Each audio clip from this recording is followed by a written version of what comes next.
This is Life's Dream. Life's Dream number 100. Woohoo! It's not an anniversary because we need to be at 105 before it's an official 52-week anniversary. But this is a special one. Okay.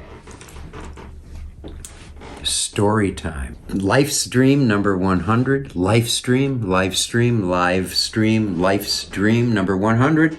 Loudon Wainwright III.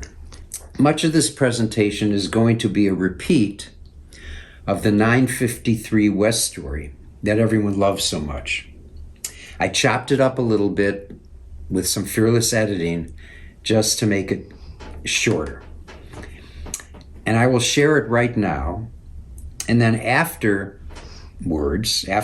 I'll explain why it was absolutely necessary and why I had no choice but to have to share this story again.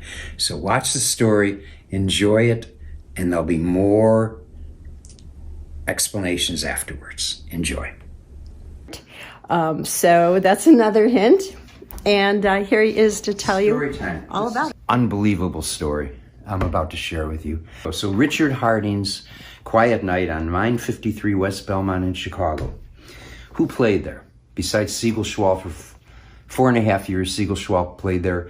And I continued to do solo shows. My first show was with opening for Muddy Waters for 5 nights. Bruce Springsteen and the E Street Band, Sonny Terry, Brownie McGee, Steve Goodman, John Prine, Utah Phillips, Arlo Guthrie, Stan Getz, Stan Kenton, Bob Marley, Muddy Waters, Sun Ra, the Velvet Underground, John McLaughlin, Mahavishnu Orchestra. Who was with the Velvet Underground? That was with Lou Reed, one of my favorites. Lou Reed, okay. Mahavishnu Orchestra, Larry Coryell, who we got to tour with, Ricky Jay, Martin Mull, Rolling Stones, Sean Phillips, David Bromberg, Jimmy Buffett, Rita Coolidge, Neil Sedaka, Herbie Hancock, John Denver, Linda Ronstadt, Loudon Wainwright, Jimmy Buffett, Waylon Jennings, Dion, the Smashing Pumpkins. Dion called me one day, and we talked for an hour. That was unbelievable. Unbelievable.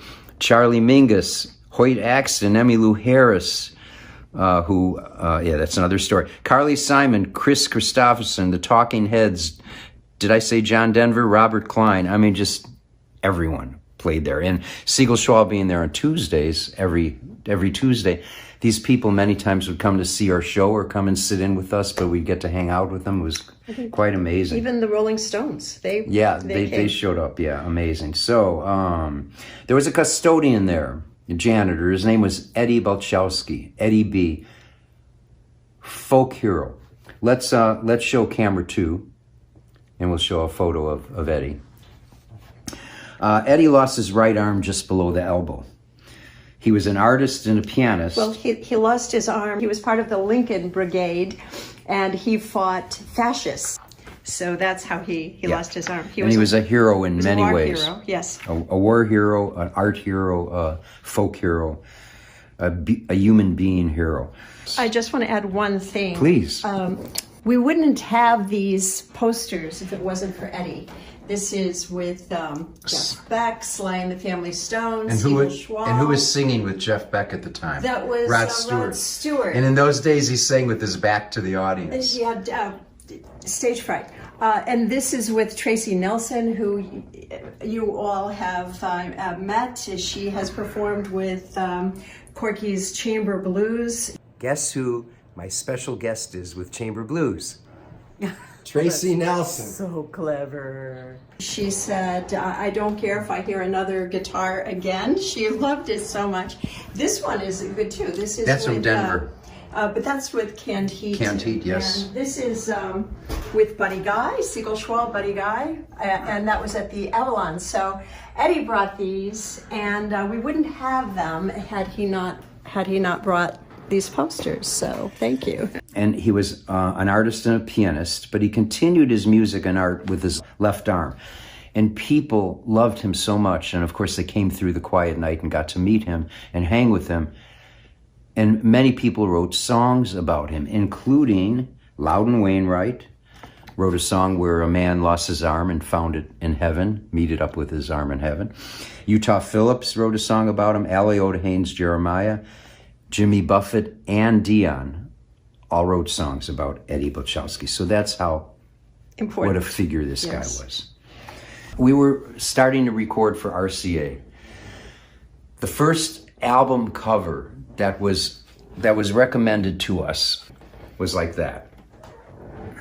That painting, by the way, for the cover is done by a very famous illustrator, Dinnerstein. Matt Dinnerstein. We said that's really a beautiful work of art, but you know that's a hearse. It's a New Orleans funeral procession. Yeah, what do we? This is our first and last record. I don't get this. And the other thing is they were going to make a double cover album. And I said, but this isn't saying anything. You know, and remember, this was 19, or closer to 71.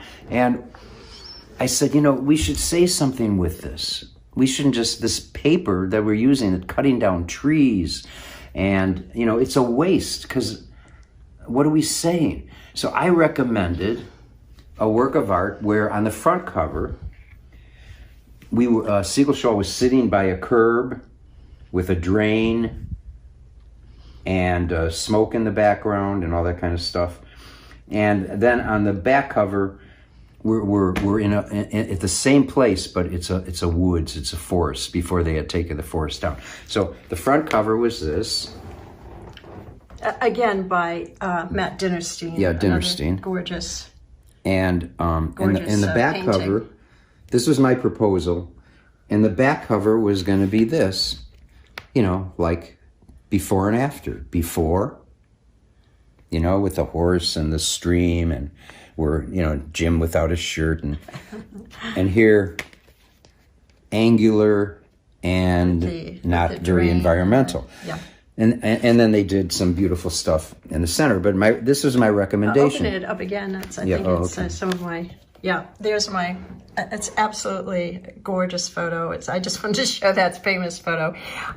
This too. Rollo and Jim and Corky, very sweet. Shelley. Yeah. So Jim. I fought with them on this a little bit. They finally agreed to do it, and it won a Grammy Award. That's the only Grammy Award I was ever associated with. The cover of an album. So I had won their confidence at this point. So by the time it came time to doing the 953 West album, I had gained a little of their confidence, and I had said, you know, I'd like to, let's call this 953 West. They agreed to that because it's where we played every Tuesday at the Quiet Night at 953 West Belmont. And so I wanted to use the drawing, and let's show the drawing on the wall. Yeah, I'll stay here, you show the drawing on the wall. this is.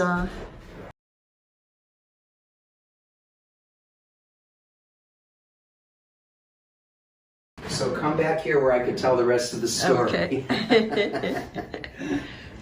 So I sent them the drawing, and they sent back to me a layout, a horrible layout. They put the drawing in the little left-hand corner of the album cover. And I sent it back. I said, no. And then they sent me another layout. And every layout was horrible. What were they thinking? Well, it was like purposely. And finally, the They're art thinking director... to undermine it. Yeah, the art director says, you know, I hate this drawing. I hate it. I could do better with one arm tied behind my back. Okay? He said that. So I ended up laying out the album. And let's go to camera 2, and I'll show you what it looks like. Okay? And so a few months later, there was a record release party at the Quiet Night. And all the executives in RCA were there. And I went up to the art director, who was also there. I says, you know what?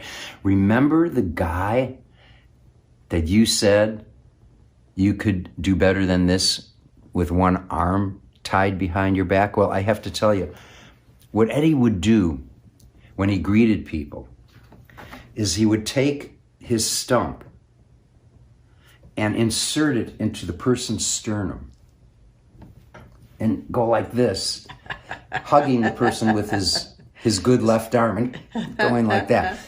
He would meet everyone like that. That was his thing. That was Eddie's thing.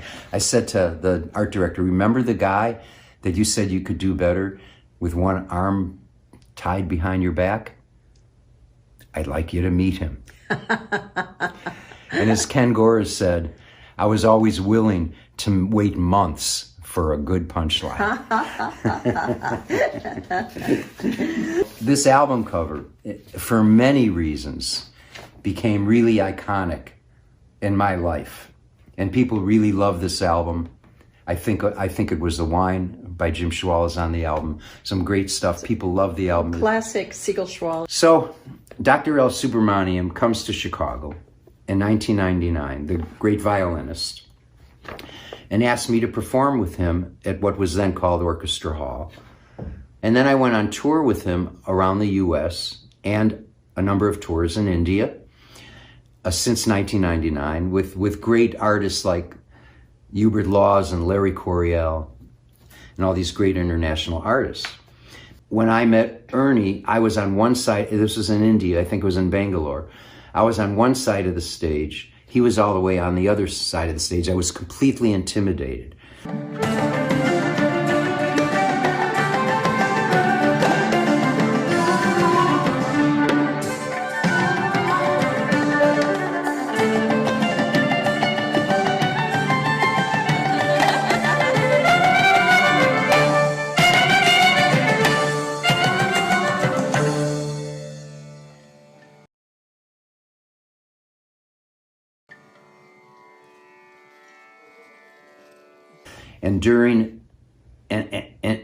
And during our chai break, I went over to him. I don't know why this came out of my mouth, but I was really nervous. I went over to him and I said, "Mr. Watts, would you like to join me for some chai?" Ernie said, "I would be delighted." And of course we bonded immediately. And I'm gonna hopefully show you some photos and items of our being together in India. But this other fella joined us named Greg because he was writing with Dr. Subramaniam's daughter, Bindu, on the internet internationally. They were in some course from Berkeley School or something like that, but an internet songwriting course. And they really became really good friends. And he'd never been to India, so he wanted to come to India. And we met Greg and Ernie in India. And we had 5 days off, and Dr. Subramaniam said that we should go on a 5-day vacation. And he got a driver for us. And my wife, Holly, and Ernie, and Greg, the four of us went on this trip. We saw the Taj Mahal. We ate in restaurants. We had a great time for 5 days and really, really, really bonded.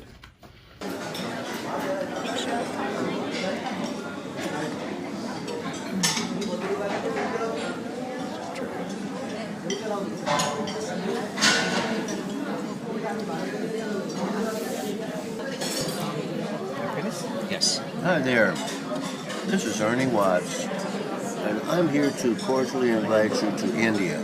It's one of the wonderful places of the world, especially if you like to take pictures of animals. I've taken pictures of pigs, I've taken pictures of camels, I've taken pictures of water buffaloes, oxen, horses, all on the same block, with cars and motorbikes and trolleys and buses and great big trucks with 50 or 60 people in them. It's an amazing place here, and you have not lived until you come to India. Thank you. And of the sex.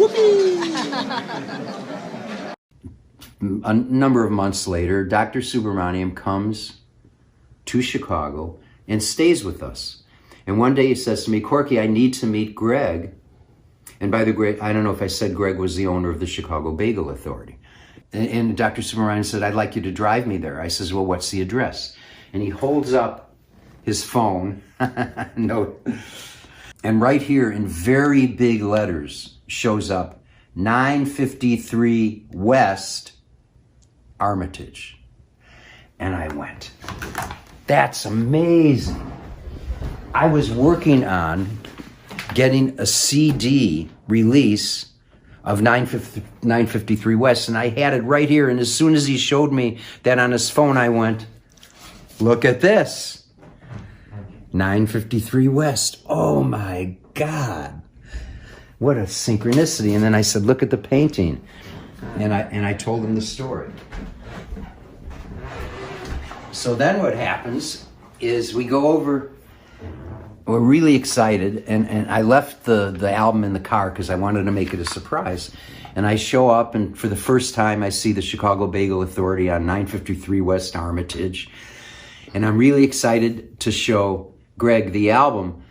And I say, Greg, I got to show you something. He says, you know what, you're going to have to do it later. I'm in a big hurry because I just bought another shop. And I'm closing on it. I have to go close on it right now. It's at the same address, but a mile away on Belmont.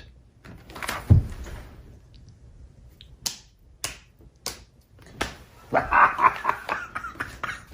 actual address turned out to be 955 West Belmont because it was right below where the Quiet Night was. At some point earlier on, a hair salon had taken residence in what was the Quiet Night. And which was the upstairs, the whole upstairs. The whole upstairs, all the way to the corner. And Greg's shop burnt out.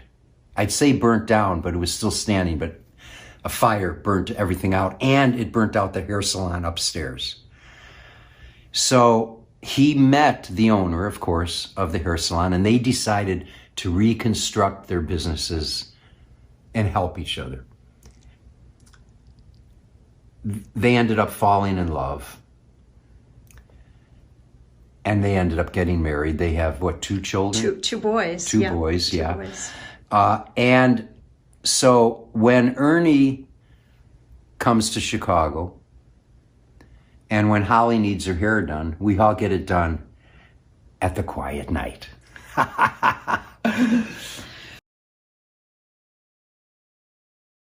It was just a little square painting on the wall. He says, let me show you what's behind it and see if you can make sense of this.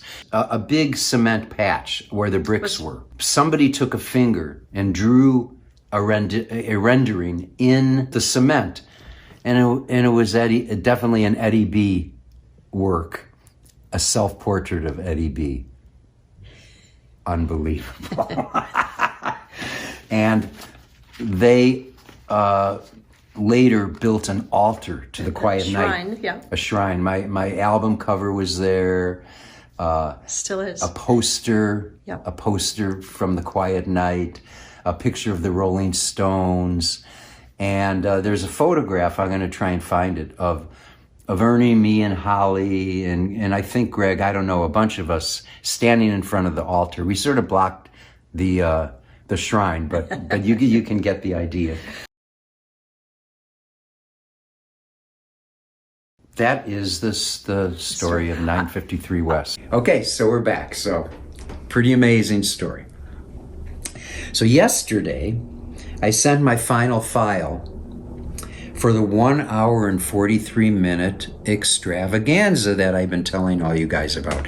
Chamber Blues with the extravaganza with all the guest artists of Ernie Watts and Tracy Nelson, Marcella Detroit and Pavel Reutman and Toronzo Cannon and Ernie Watts and all our friends and Lynn Jordan. It's going to be amazing. And I sent it in. I sent the final file in. We finished. Holly and I finished the credits. It's really cool. We love it. We love it. So I sent it to City Winery and to their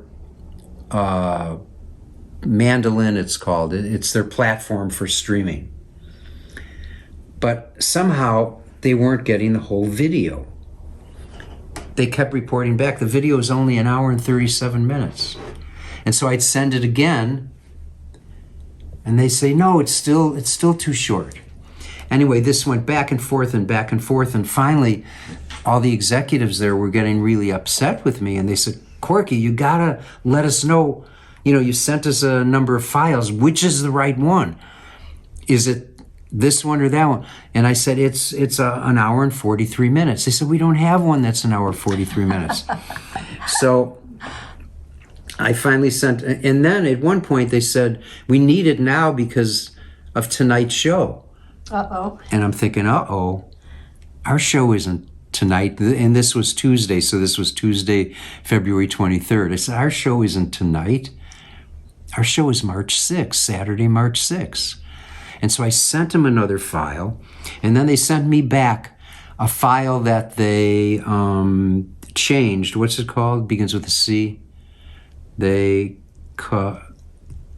can't think of the word. Converted. They converted the file to fit their platform, and they sent me a version of it. But it was an hour and 37 minutes when I got it. But I ran it, and it wasn't Chamber Blues.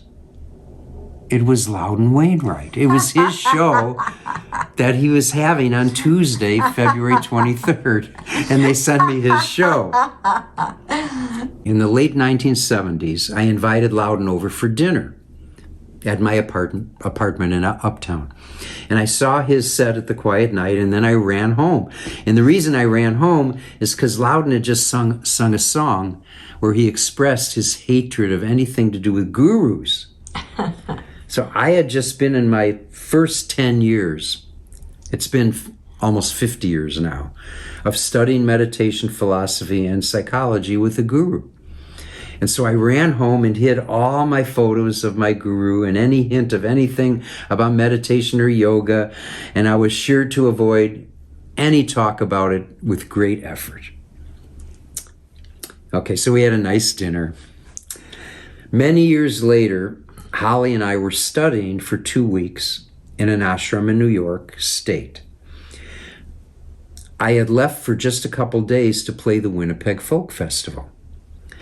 And when I arrived, I saw Loudon, and he greeted me. He said, so where are you coming from, Cork? And I said, New York. He said, New York City? I went, no, New York State. And he said, where in New York State? And I said, Upper State New York. Where at this point, he was starting to get a little irritated with me, and he said, where in Upper State New York? And I said, near Monticello. He said, Corky, Corky, Corky, what town did you come from in Upper State New York? And I said, South Fallsburg. Well, he responded, oh, South Fallsburg. That's where my mom lives, in an ashram where she's studying with her guru. And then he added, I knew there was something I liked about you. So, as it turns out, Holly and I were good friends with Mrs. Wainwright, who we knew as Martha. But we never told her that I was a performer, and she never mentioned Loudon by name. So we never made the connection that whole time. So today, when the mandolin people and City Winery sent Loudon's video to my email address instead of Loudon's email address, I received a personal preview of Loudon's whole show instead of my own show by complete accident. So I figured I had it, so I wanted to watch my buddy Loudon. But, he had a whole lot of other artists on. I didn't necessarily watch all the other artists. I was interested in watching Loudon, so I skipped around. And somewhere in the middle, I hit on a spot, and this is what I saw. So it seemed I had no choice but to tell the 953 West story again. And that's our story time. Oh, one more thing. We just finished, what did we finish? A couple things. We played the credits for Extravaganza last time. Right. Now we have a new trailer. Instead of the 6-minute trailer, we have a 2.5-minute trailer. So we're going to play that for you. now. And we apologize if there was no music in today's Life's Dream, because the story was so compelling and wild. What else can we do? Okay.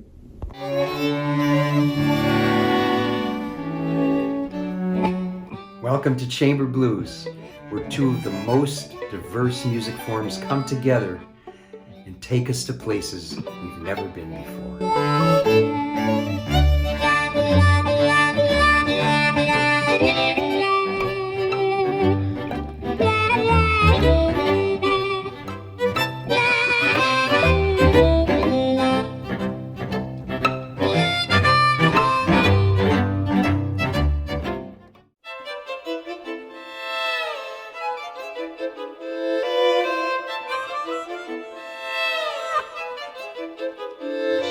A hot-blooded woman.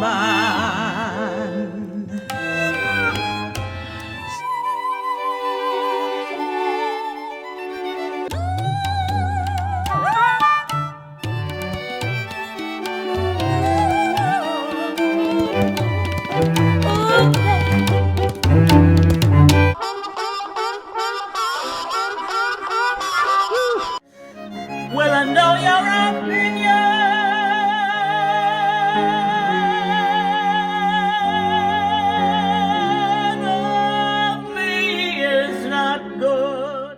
He looked at it and said to me, pre-existing conditions come with a fee. Insurance.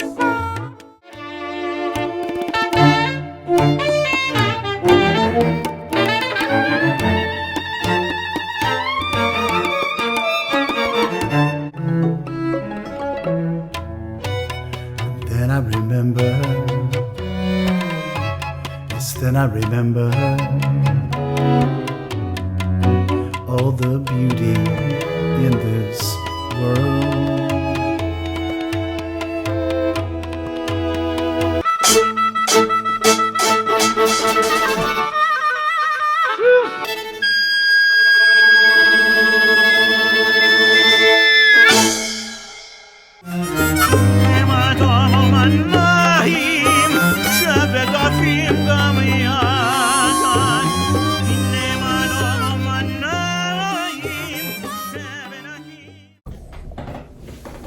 Well, that was it, Loudon. We're going to send this to Loudon. Hi, We're Loudon. going to force him to watch the whole thing. Dead skunks and all. Yep. So this is number 100, Loudon. Oh, You're, my goodness. Unbelievable. Life's Dream number 100. And we called it Life's Dream because there's so many synchronicities in our lives, you know what I mean? Yep. It's like a dream. And here we are at number 100 with these incredible synchronicities with our friend Loudon Wainwright. Yeah, who we miss. Who we miss. Indeed. A little bit. So now we're going to do a Zoom, and if Loudon is watching this, join us. Join us for the Zoom. It's a blast. It would be fun. It's a blast. We got about 16 people, so it's very comfortable. Usually all the same friends. Yep. But it's really fun and sweet. And we have a druggist, a poet, an architect, 2 architects. Yes. Radio people. Anyway. How do they get to the stream? Oh, you can get to all my links for Extravaganza. Yes. And everything, and the stream and the Zoom by just going to quirkymusic.com/stream. quirkymusic.com/stream. Bye-bye, everyone. We love you. Bye. You're going to have to click the button. Okay. Ooh, see you on the Zoom.